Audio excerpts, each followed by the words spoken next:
Atos, capítulo de número 1, verso de número 4 até o verso de número 9.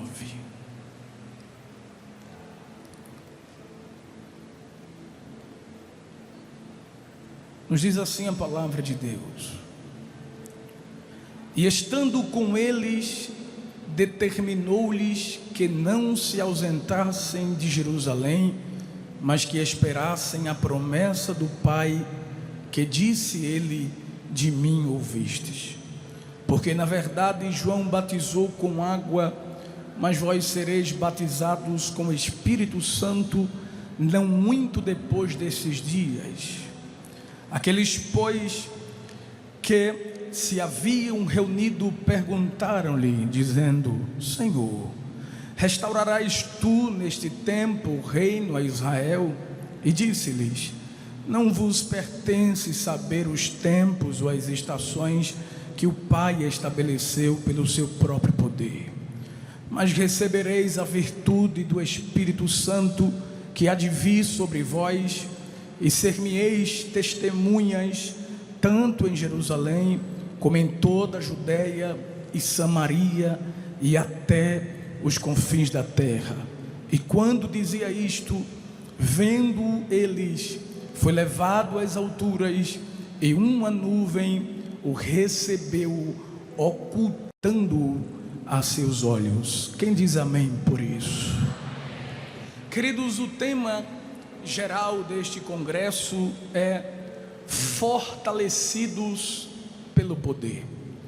Entretanto, foi-nos passado um subtema para que pudesse ser desenvolvido nesta noite, e o subtema que foi nos passado foi poder para proclamar, ou melhor dizendo, poder para testemunhar. Repita comigo, por favor: poder para testemunhar.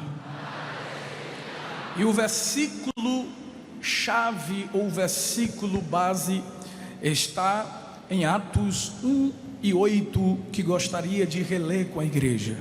Mas recebereis a virtude do Espírito Santo que há de vir sobre vós, e ser-me-eis testemunhas tanto em Jerusalém como em toda a Judeia e Samaria e até os confins da terra. É preciso lembrarmos que os discípulos estão diante do maior desafio de suas vidas. E que desafio é esse? O desafio de dar continuidade à obra que o Senhor havia confiado em suas mãos. Entretanto, eles devem continuar esta grande obra sem a presença física do Mestre. E isso é um grande desafio para eles. Aquele que outrora os guiou, os ensinou, os corrigiu, os motivou a prosseguir, agora está de retorno aos céus, e com certeza este momento não foi nada fácil para os discípulos. Porém, é preciso dizer que a ascensão de Jesus aos céus nos revela pelo menos duas grandes verdades. A ascensão de Jesus, em primeiro lugar, nos revela que ele não falhou em cumprir a sua missão de salvar e buscar aqueles que se haviam perdido.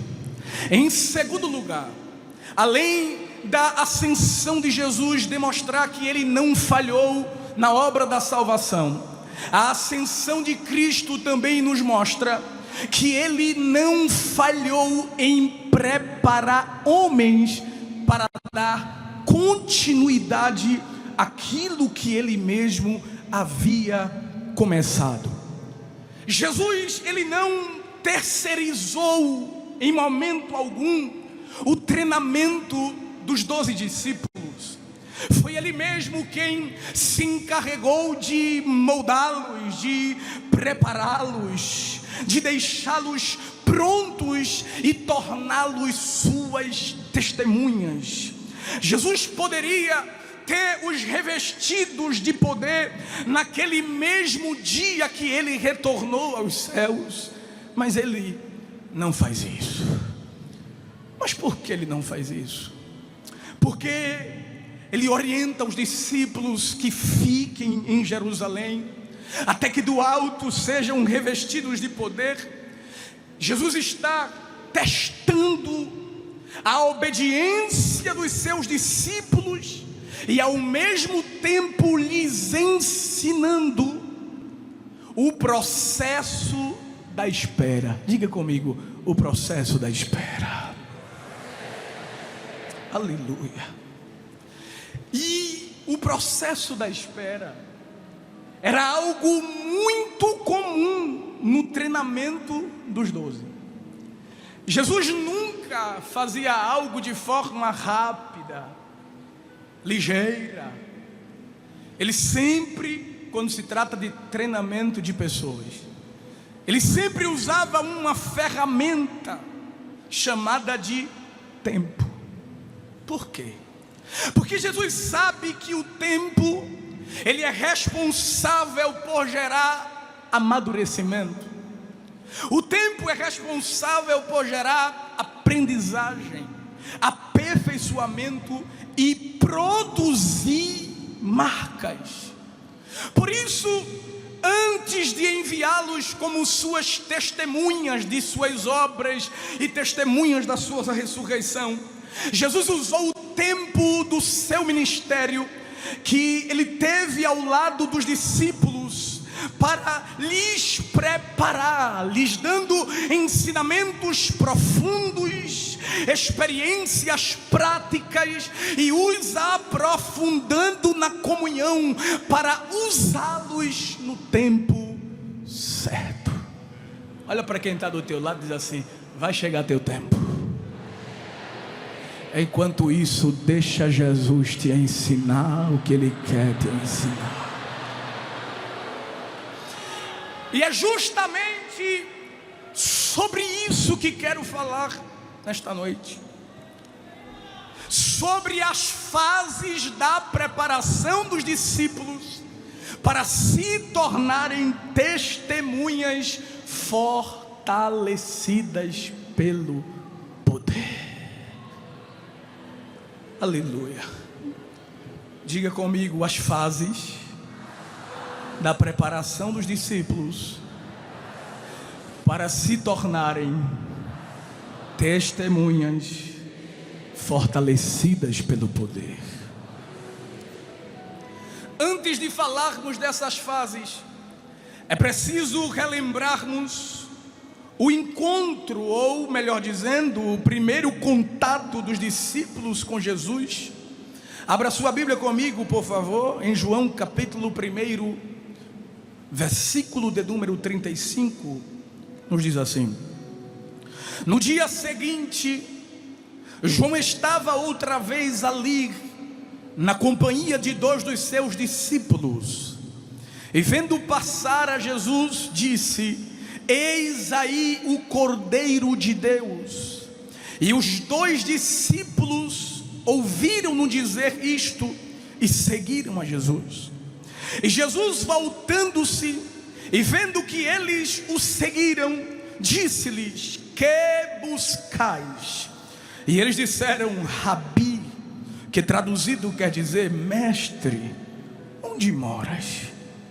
Ele lhes disse: vinde e vede. Foram e viram onde morava e ficaram com ele aquele dia. E já era quase a hora 10ª. Observe que o primeiro contato dos discípulos com Jesus inicia-se a partir do testemunho de João Batista. Observe que a mensagem de João, ela foi tão poderosa que levou os discípulos a abandonar o próprio João e seguir a Jesus. Eles são discípulos de João, mas quando João fala sobre Jesus. E detalhe, o que atraiu os discípulos, e os discípulos não foram atraídos pelo que Jesus fazia ou pelo que Jesus podia fazer. A mensagem de João foi cristocêntrica. Ele apresenta a pessoa de Cristo. Os discípulos são atraídos não pelo que Jesus podia fazer, eles são atraídos por quem Jesus é. Além da mensagem impactá-los e atraí-los para o Cordeiro, a mensagem gerou sede neles de se aproximar de Jesus. E eu tenho aprendido algo, irmãos, que somente verdadeiras pregações podem gerar verdadeiras conversões. E a Assembleia de Deus no estado de Pernambuco é a igreja do livro.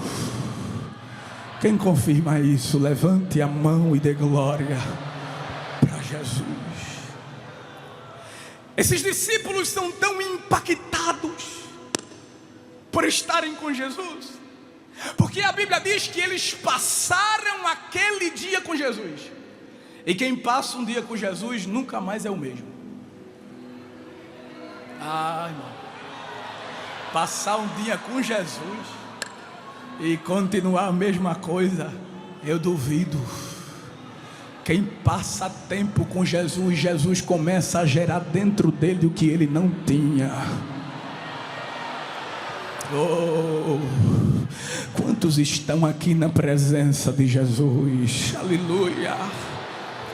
Esse momento que eles passam com o Mestre, a hora vai se passando. Só tem dois: João é o discípulo oculto e André está com Jesus. E quando eles estão com Jesus, começa a gerar algo neles que deve ser gerado nas testemunhas. O que é que gera no coração de alguém que passa tempo com Jesus? Desejo de falar de Jesus para outros. Enquanto Jesus fala para André, André diz: é ele, só pode ser ele. É aquele que João Batista disse que já estava no meio de nós, que era maior do que ele. Foi João que disse para mim que batizava com água, mas ele batizava com Espírito Santo. É ele que os profetas profetizaram. É ele. E eu preciso compartilhar essa mensagem. Eu vou para casa. Uma hora dessa eu acho que Pedro já largou da pesca. Eu vou encontrar com meu irmão. Ô Pedro! Ei Pedro, eu tenho algo para te dizer, tu não sabe. O que foi, André? Achamos ele, Pedro. Quem foi que tu achasse? Aquele que João Batista disse que já estava no meio de nós. Eu sabia que encontraria Pedro. Eu sabia que iria achá-lo. Ele já está há 30 anos no nosso meio e eu ainda não o conhecia. Quem é André? Achamos o Messias. Ele está no nosso meio, Pedro. Eita. A melhor coisa que tem é se encontrar com Jesus. Pedro, tu vem comigo, Pedro. Eu vou. Tu vai mesmo? Eu vou. Vem. Mas pelo visto, por causa da conversa que eu tive com ele, eu já acho que antes de tu conhecer ele, ele já te conhece. Quando Pedro chegou na presença de Jesus, Jesus disse: tu és Simão, tu não me conhece, mas eu te conheço. Mas a partir de hoje teu nome vai ser Cefas, teu nome vai ser Pedro. Pedro disse: isso é mistério, é muita revelação. Jesus disse: peraí que eu comecei agora. Eu vou preparar vocês. Tem homens na minha mente e eles farão parte de um grande projeto, e eu vou atrás deles. Jesus disse: eu vou lá, Pedro, na tua terra. Eu vou dar uma passeada lá na Galileia, porque tem uns homens lá. Para quem está lá no sul de Israel, para aqueles que estão lá em Jerusalém, os galileus não servem para nada, mas eu vou atrás dos galileus. Eu vou buscar os galileus. Eu vou investir nos galileus. Os galileus são indoutos, mas eu invisto, eu capacito, eu preparo para fazer a minha obra. Levanta a mão, Galileu, levanta a mão, Galileu. Ninguém te escolheria, ninguém te chamaria, teu nome não estava nem na lista, mas Jeová disse: eu quero ele, eu quero ela, eu vou escolher para fazer a minha obra. Levanta a mão, Galileu. E ele acha Filipe. Olha, irmão, não precisa correr, não precisa querer ficar na frente para ser visto. É Jesus que acha. Pode se esconder por trás das bagagens, Jeová vai lhe achar. Pode se esconder dentro do porão, Jeová vai lhe achar. E ele já está procurando alguém aqui e está dizendo: achei Davi, achei Davi, achei Davi. Ele não dá viagem perdida, ele não dá viagem perdida, ele não dá viagem perdida. E a Bíblia diz, aleluia, no dia seguinte que Jesus ia a Galileia e achou a Filipe, disse-lhe: segue-me. Ai, meu, eu tenho que pregar pelo menos umas 2 horas para vir uma vida. E olhe lá. Mas a mensagem de Jesus era curta. Vem.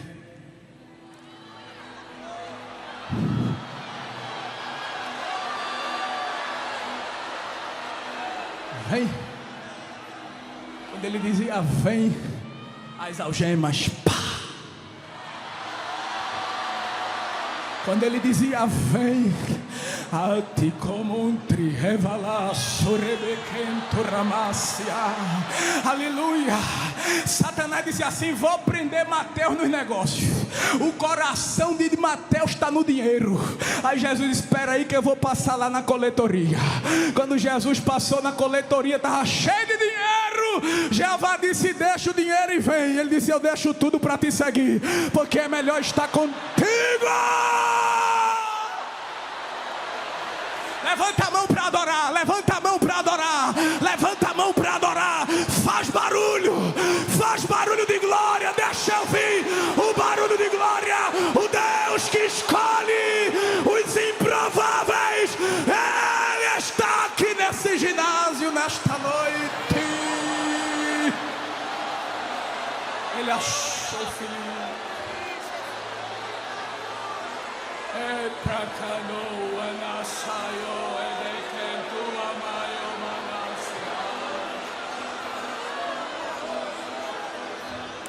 Quando Filipe se encontrou com ele, disse: eu preciso chamar Natanael. O evangelho contagia, irmão.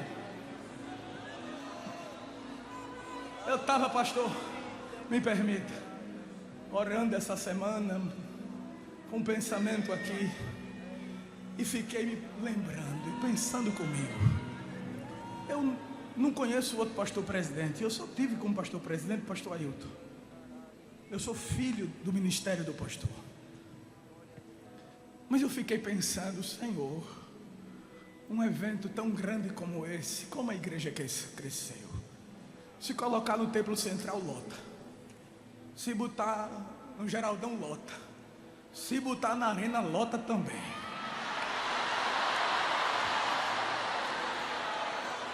E eu fiquei pensando: o que é que Jesus disse ao pastor Zé Amaro, ao pastor Zé Leôncio, quando a igreja estava começando a crescer?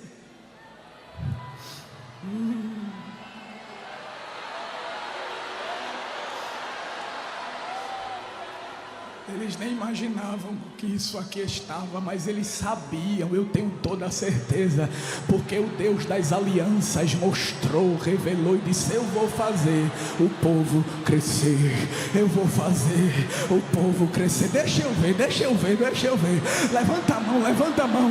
Olha aí o que Deus faz nesse estado, porque o evangelho contagia. Filipe vai buscar Natanael. Quando Jesus se encontra com Natanael, traz revelações para a vida deles. E a partir deste momento, aleluia, eles passam a ser seguidores de Jesus. Oh, aleluia.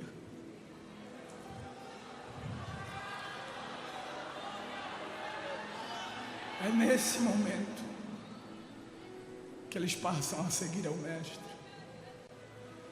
Não passava na mente de Pedro que um dia ele estaria pregando e 3.000 almas ia se converter. Não passou na mente de João que ele ia escutar as batidas do coração de Jesus.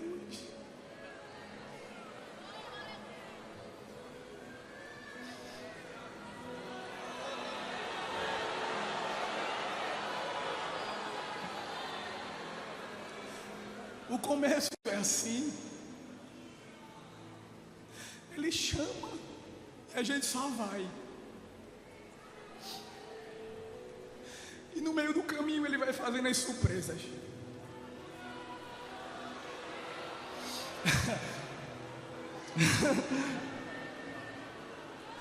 Eu nunca imaginei estar pregando aqui. Eu tinha 14 anos quando eu participei do meu primeiro congresso. Eu me lembro até o nome do pregador. Eu me lembro até a mensagem. Mas quase 20 anos se passaram. Se me perguntasse isso há 20 anos atrás, eu nunca tinha concebido isso na minha mente. Mas porque no começo é assim. No meio do caminho Jesus vai fazendo as surpresas. E por que eu estou dizendo isso? É para me exaltar, para tocar trombeta, longe de mim tal coisa. Eu estou dizendo isso para motivar essa geração e dizer: o Deus dessa igreja é fiel. Hoje tu estás aí, mas amanhã Ele pode te usar aqui.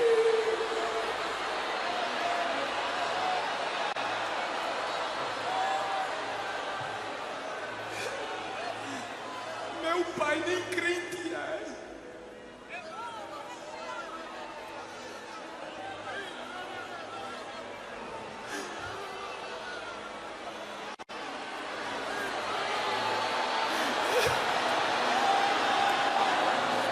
Mas quando eu era jovenzinho, Deus me mostrava o meu pastor, e ele estava lá de lado do púlpito do tempo central. Eu estava sem terno, sem gravata.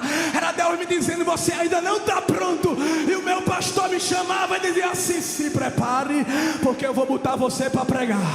Se prepare, que eu vou botar você para pregar. Se prepare, que eu vou botar você para pregar. Tem gente aí que está cheio de promessa, e o tempo está passando e parece que não vai se cumprir. Mas Jesus está te dizendo: vai chegar o tempo, Galileu. Espera. Nerecando era dobra na obra sombra. Está descendo a unção do Espírito aqui. Quem abrir a boca vai receber. Jesus nem vai abrir a torneira grande, nem vai quebrar o cano. Ele vai abrir as comportas.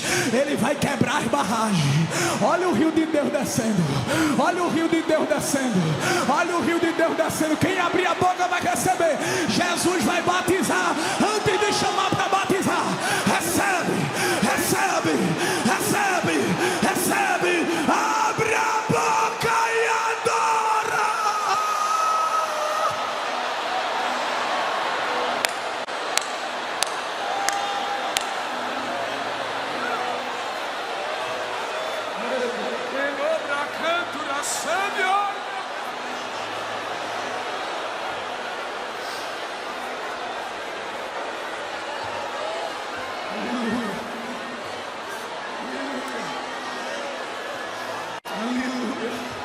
Ele chama quem quer.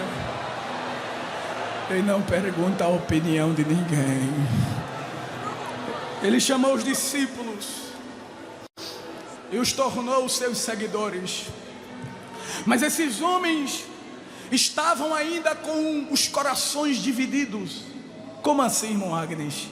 Sim, o coração deles ainda estavam divididos. entre seguir ao Mestre e viver os seus negócios. Mas Jesus então, irmãos, decide não só torná-los seus seguidores, mas também os seus discípulos. E eu preciso dizer que o que diferencia um seguidor para um discípulo é o tamanho do seu compromisso com o Mestre. Esses homens ainda estão com seus corações divididos, e a gente vê isso. Abra sua Bíblia, Marcos, por favor. Jesus já os havia chamado, mas precisa chamá-los outra vez. Marcos capítulo 1, versículo 14, nos diz assim a palavra de Deus: e depois que João foi entregue à prisão, veio Jesus para a Galileia, pregando o evangelho do reino de Deus, e dizendo: o tempo está cumprido e o reino de Deus está próximo, arrependei-vos e crede no evangelho. E andando junto ao mar da Galileia, viu quem, irmãos? E quem? E André, aqueles que já eram seus seguidores, que lançavam a rede ao mar, pois era o quê? E Jesus lhes disse: vinde após mim, e eu farei que sejais pescadores de homens. E deixando logo as suas redes, o seguiram. Olhe para cá. As testemunhas de Cristo não podem ter seus corações divididos. Um grande homem de Deus chamado Oswald Smith, em seu livro O Homem que Deus Usa, ele escreveu algo interessante que eu gostaria de compartilhar. Ele disse que o homem que Deus usa tem um só propósito na vida, pois um coração dividido nunca poderá ficar completamente satisfeito. O coração dos discípulos estão divididos, mas Jesus então não os quer apenas como seus seguidores, mas os quer como seus discípulos. Entenda isso aqui. Quando Jesus os tira do ambiente da distração que dividia os seus corações, Jesus os convida para iniciarem um processo de preparo, para que se tornem pescadores de homens, ganhadores de almas, testemunhas de Cristo. Para que eles se tornem as testemunhas de Jesus, eles precisam se submeter ao treinamento intensivo do Mestre. Jesus não poderá usá-los e enviá-los como suas testemunhas antes de imprimir neles as marcas que uma testemunha de Jesus precisa ter. E essas marcas não serão obtidas da noite para o dia. O que é que vai acontecer? Cristo os forjará, os preparará, os moldará, para que após isso eles estejam aptos para serem instrumentos do reino de Deus. Diga assim comigo: o preparo dos discípulos foi marcado por fases. E em cada fase desse treinamento, eles receberam as marcas que as testemunhas de Jesus precisam ter. E qual foi a primeira fase da vida dos discípulos? Diga assim comigo, bem forte: a fase da forja. Essa fase da forja tinha como objetivo transformar o caráter dos discípulos através das matérias do reino, para que eles se tornassem parecidos com Jesus. Olha aqui, Jesus não vai usar uma geração que não se parece com Ele.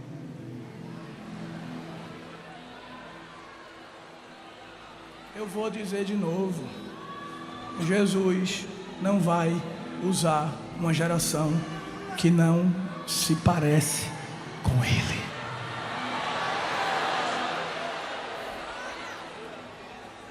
E é por isso que Jesus vai transformar os discípulos, para conformá-los à sua semelhança. E o que é que Jesus vai fazer? Qual a ferramenta que Jesus vai usar? Diga assim comigo: o ensino.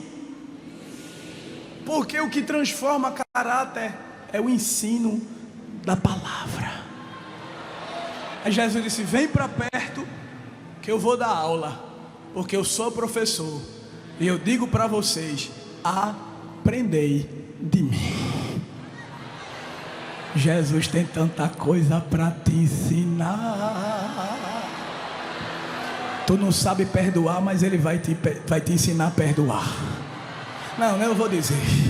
Tu não sabe perdoar, mas Ele vai te ensinar a perdoar. Tu tem dificuldade de ser humilde, Ele está te dizendo: eu também vou te ensinar a ser humilde. Aprendei de mim que sou manso e sou humilde. Jesus vai te ensinar as matérias do reino. Não, tu não ouviu isso não. Eu vou dizer de novo para ver se dá pelo menos um glória. Jesus vai te ensinar as matérias do reino. O desejo de Jesus é que seus discípulos pensem, hajam e vivam como Ele. Além disso, eles devem se assemelhar a Ele em caráter, em amor, em humildade, em misericórdia, em pureza, em mansidão, em fé, em missão e em entrega. Lucas capítulo 6, versículo 40, Jesus disse assim: o discípulo não está acima de seu mestre, mas todo aquele que for bem preparado será como seu mestre. João capítulo 13, versículo 15, Jesus disse: porque eu vos dei o exemplo, para que como eu vos fiz, façais vós também. Jesus deu grandes ensinamentos para conformar os discípulos à sua imagem, à sua semelhança. Jesus os ensinou sobre ter uma conduta diferente do mundo. Mateus capítulo 5, versículo 16: assim resplandeça a vossa luz diante dos homens, para que vejam as vossas boas obras e glorifiquem vosso Pai que está nos céus. Jesus os ensinou sobre o perdão. Mateus capítulo 18, versículo 21 e 22: perdoem 70 vezes 7, ou seja, o perdão devia ser constante, sem limites, como reflexo da graça de Deus. Jesus lhes ensinou sobre o amor, porque o amor deveria ser a base da vida e das missões dos discípulos. Mateus 22, versículo 37 ao 39: amarás o Senhor teu Deus de todo o teu coração e ao teu próximo como a ti mesmo. E eu preciso dizer para nós aqui, irmãos, que o desejo de Deus... Ô irmão Agnes, qual é o plano de Deus para a minha vida? Quer saber? Que tu se pareça com Jesus.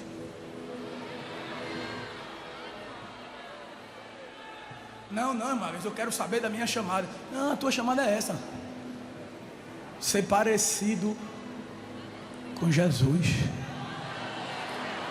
As demais coisas vão ser acrescentadas. A prioridade é essa: parecer com Jesus. Deixa eu ver, onde estão as testemunhas de Cristo aqui nesta noite? Queridos irmãos, o desejo de Deus para nós não é só que tenhamos o caráter de Cristo impresso em nossa vida e que sejamos semelhantes a Ele no caráter apenas. O desejo de Deus para nós é que, além de nos assemelharmos ao seu Filho em caráter, devemos nos assemelhar ao seu Filho no sentimento. Olha para cá. Paulo disse assim: de sorte que haja em vós o mesmo sentimento. E eu preciso que você redobre a atenção aqui agora. Sabe por quê? Porque o sentimento de Jesus é que o fez diferente. E qual era o sentimento de Jesus, irmão Agnes? O sentimento de submissão à vontade do Pai, independente do preço a ser pago. Está ouvindo?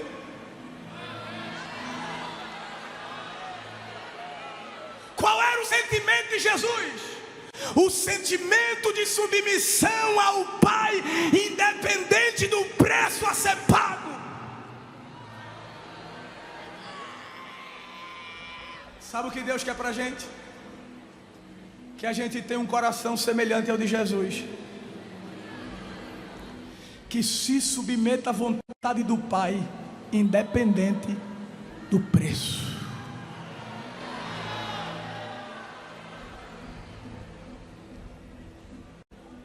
Oh, glória!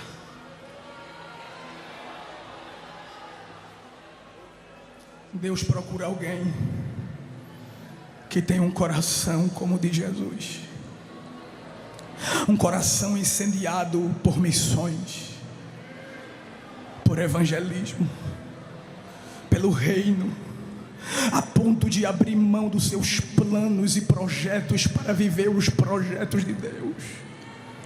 Deus procura alguém que se entregue com oferta no seu altar para serem consumidos como papel pelo fogo. Deus procura alguém que chore pelas almas, que se derramem no altar como oferta de oblação, que digam a Deus: eu me gastarei, me deixarei gastar. Deus não procura ouro, Deus não procura prata, Deus procura alguém disposto a se entregar a Ele.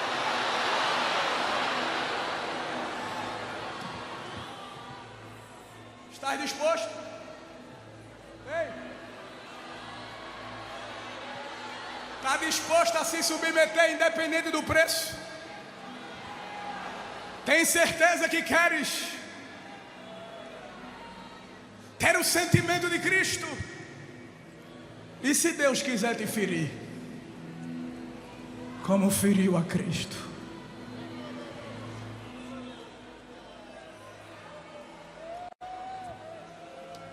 E se Ele quiser te moer, como moeu a Cristo? E se Ele quiser usar tuas feridas para curar as nações?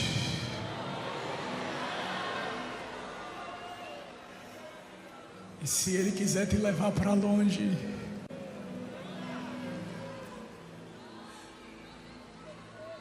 E se Ele disser: abre mão para viver o meu projeto?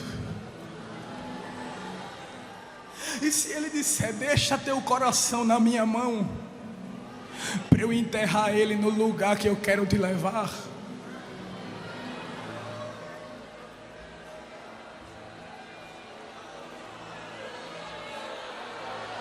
Se Ele precisar do teu tempo,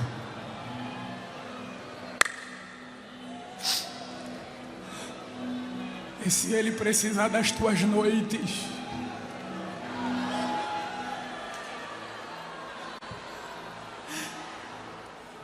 e se Ele disser: abra mão de tudo para viver o meu projeto, levante a mão.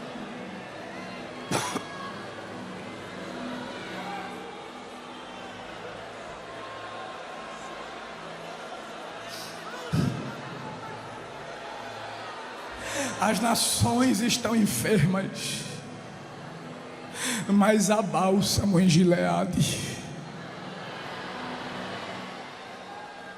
Deus levantará nessa geração carregadores de bálsamos nesse congresso, para levar bálsamo para Pernambuco, para o Brasil e para as nações. Levante a mão para receber. Deus está levantando neste congresso carregadores de bálsamo para levar a mensagem, para curar as nações. Receba hoje esse presente do Espírito. Olha o Espírito te presenteando com esse vaso de bálsamo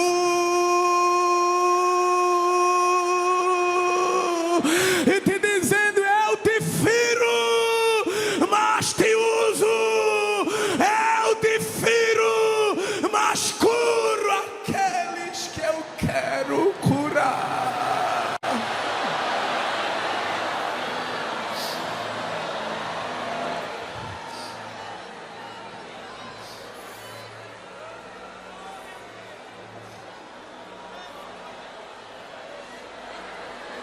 Vai te custar tudo, te diz o Senhor.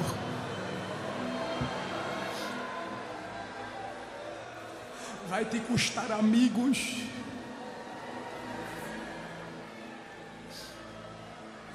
Vai te custar aplausos. Vai ter dias de perseguição,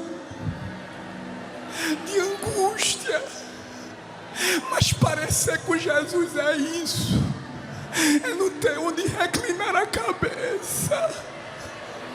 Elemento anachu ediamondiada canto amar. Nuregedelergiantri Lobra na yodergia, nobra sombra ergia.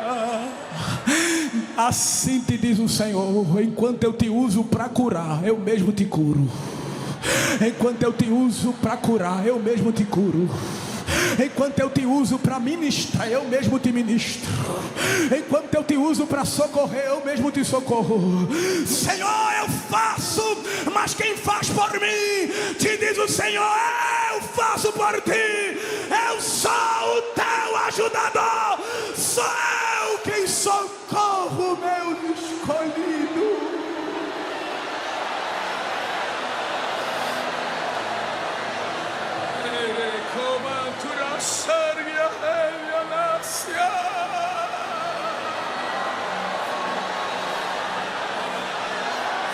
Semelhantes a Cristo.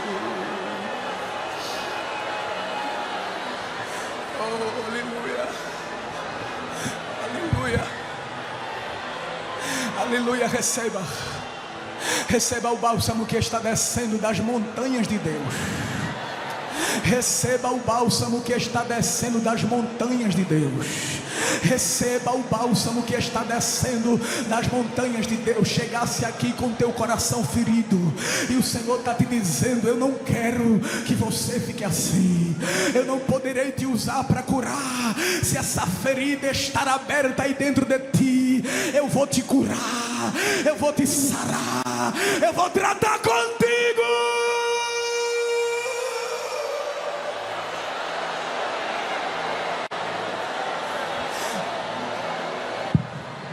Mas Jesus quer lhe levar para a próxima fase. A fase das experiências. Olha como a brisa de Deus está aqui. No quebrantamento.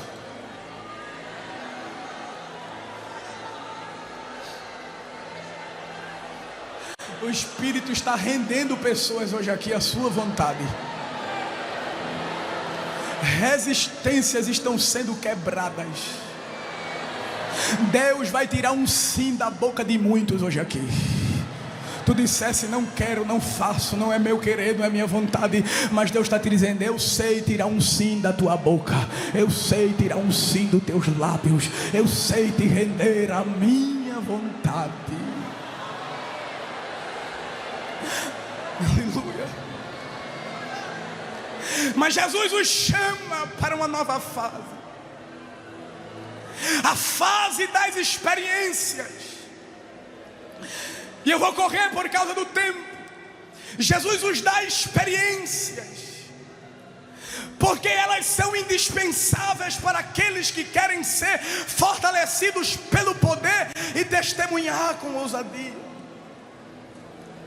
Minha geração não pode ser uma geração sem experiência com quem nos chamou. Como vamos falar de alguém que não conhecemos? Como vamos falar de alguém que nós não passamos tempos com ele? Como vamos falar de alguém que nem a sua voz entendemos e nem a conhecemos?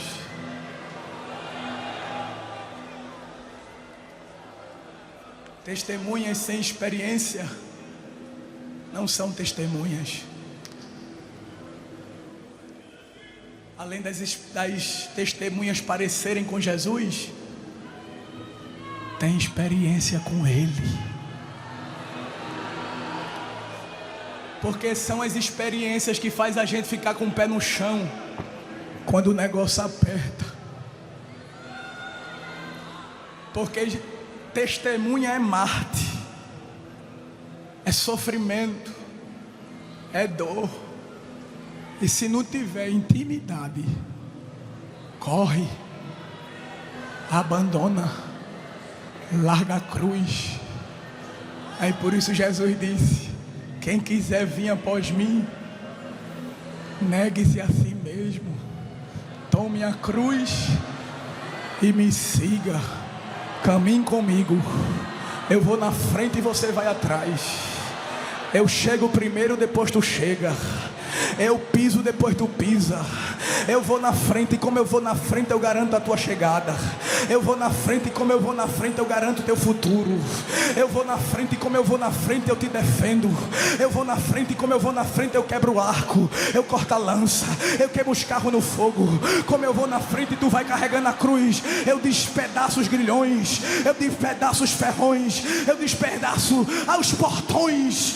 Vai ter luta, vai ter angústia, vai ter chicote, vai ter espinho, vai ter açoite, vai ter abandono, vai ter decepção, vai ter tristeza, mas também tem as experiências, tem as revelações na tenda, tem.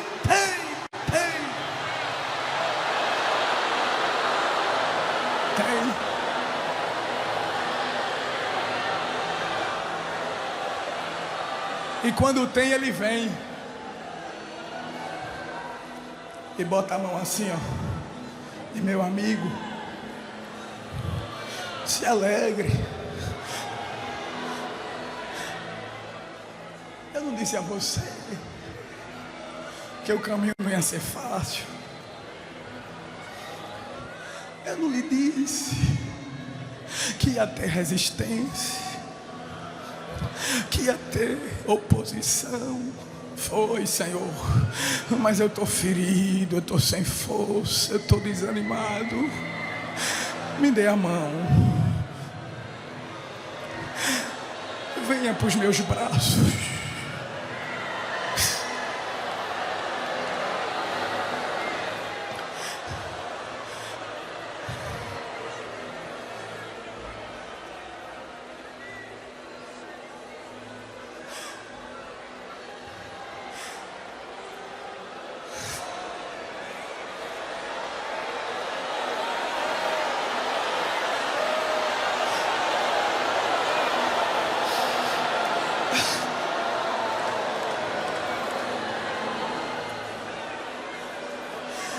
Quando Jesus estava no Getsemane, orando, suando sangue, o anjo desceu.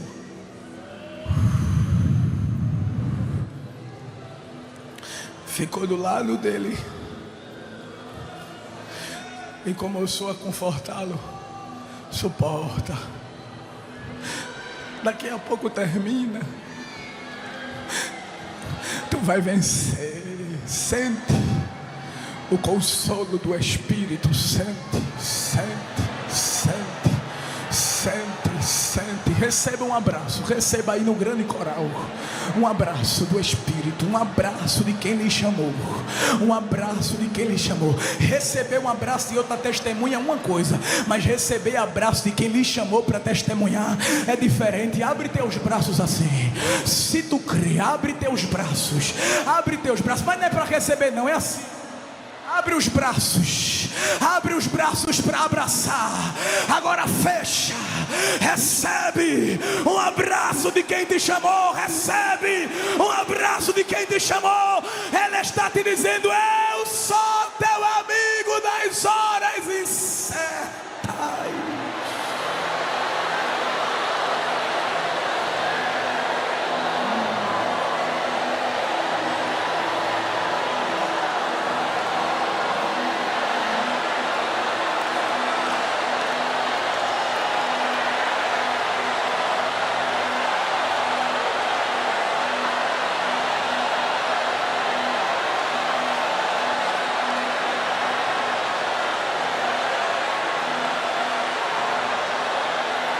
Tu vai voltar a pregar, vai. Tu vai voltar a fazer a obra. Tu vai pegar aquele terno que tu guardou, que dissesse que nunca mais ia usar. Tu vai botar ele de novo. Tu vai pegar aquela caderneta de esboço e vai voltar a escrever. Vai. Jeová vai voltar a te dar tema. Jeová vai voltar a te dar mensagem. Tu vai voltar a sair a campo. Tu vai voltar a orar. Nem orar tu quer mais, porque tu resiste. Porque tu sabe que quando tu entra no altar, a chama da chamada aquece teu coração de novo. Mas Jesus te trouxe aqui para te dizer: eu vou curar tuas decepções, eu vou curar tuas frustrações, porque eu te darei experiência com o meu consolo. Eu te darei experiência. Quando Paulo foi pregar, meu pastor,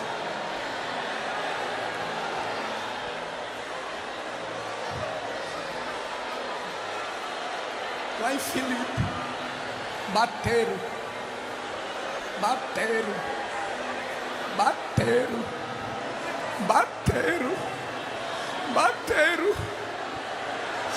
por causa de uma alma.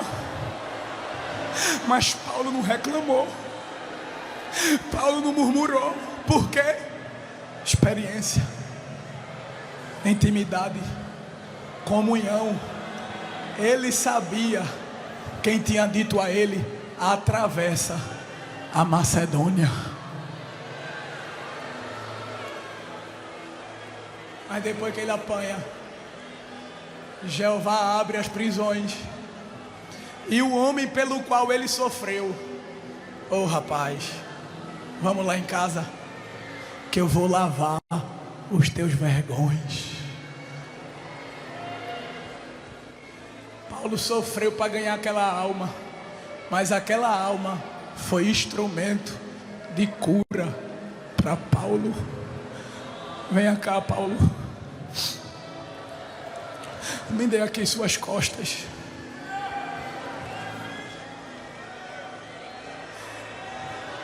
Bálsamo. Eita, como o Espírito está curando as feridas dos chamados hoje aqui.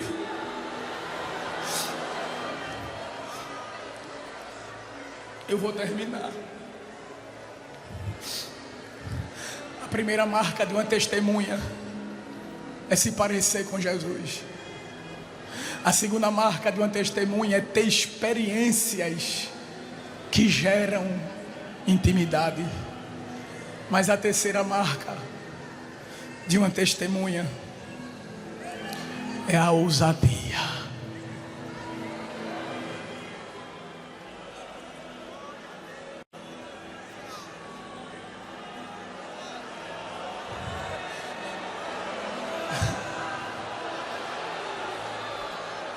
E a ousadia se recebe com o poder de Deus. Levanta a mão para adorar. Levante a mão para glorificar. Tu não serás mais o mesmo. Deus te fortalecerá com o poder dele.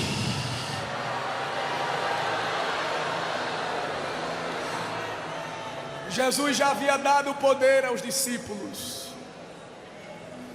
Lucas capítulo 9. Aleluia.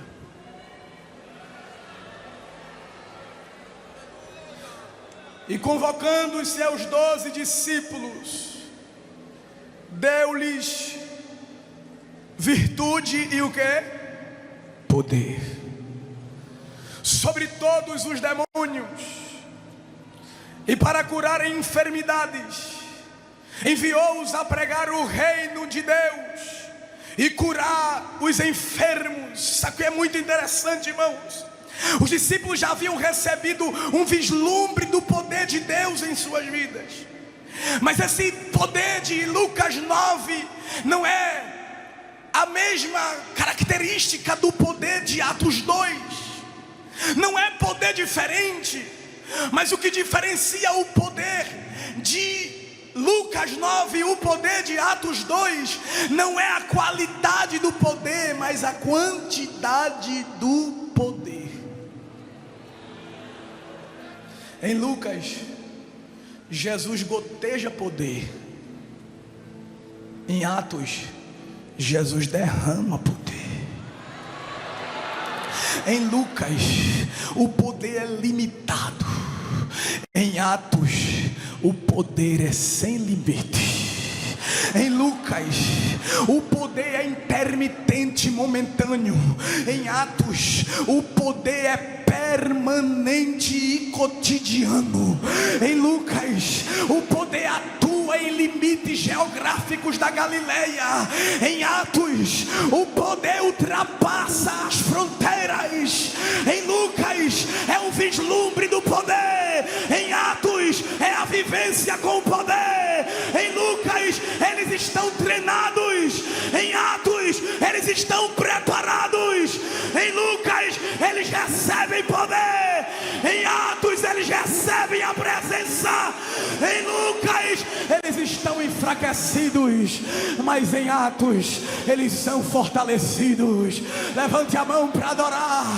Levante a mão para adorar. E depois que a igreja tem experiência com o poder, nunca mais é a mesma.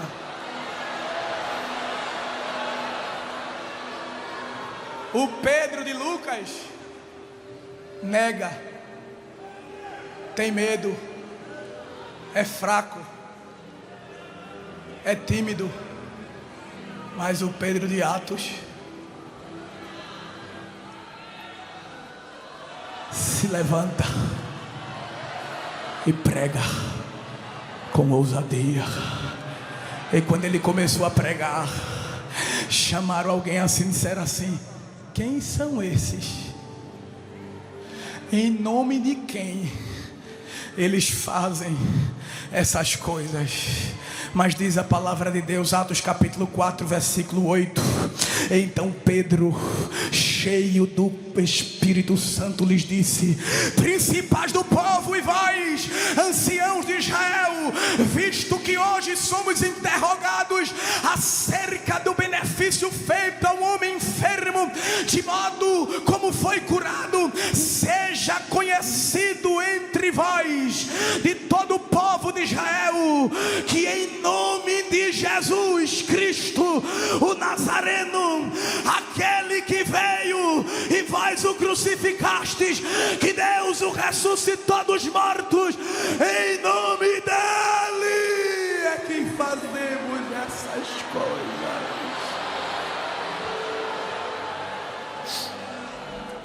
Então, eles vendo a ousadia de Pedro e João, informado que eram homens sem letras e indoutos, se maravilhavam e tinham conhecimento de que eles haviam estado com Jesus.